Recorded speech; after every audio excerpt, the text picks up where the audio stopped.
Hello, this is George and welcome back to George Basics Crypto channel. In this video tutorial, I will teach you how to send USDT from Bybit to MEXC. First of all, you need to log into your Bybit account. Then you need to go to the assets on the top right menu and go to the funding account where you have your USDT balance. Then you need to click withdraw across USDT and you need to select the chain first, the network.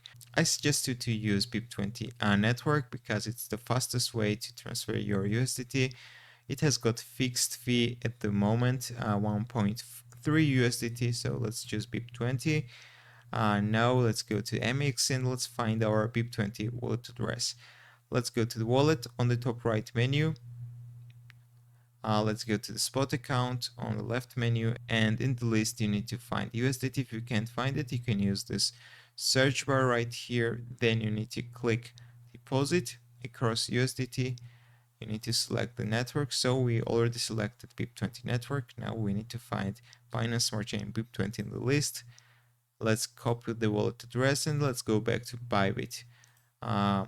We need to paste this wallet address right here. And we need to choose the amount of USDT we're going to send. The minimum withdrawal amount is 10 USDT. So for example, we are sending 10 USDT. We will receive 8.7 USDT on our MEXC balance and the fees will be fixed 1.3 USDT. Then you need to click the confirm button, finalize the payment, and in maximum 3 minutes, you can check your balance on MEXC. To check your balance, you need to hover over the wallet again, go to the spot account, and right here you will see your USDT balance. So that's all I wanted to show you. Thank you for watching. If this video was helpful for you, don't forget to click the like button and don't forget to subscribe.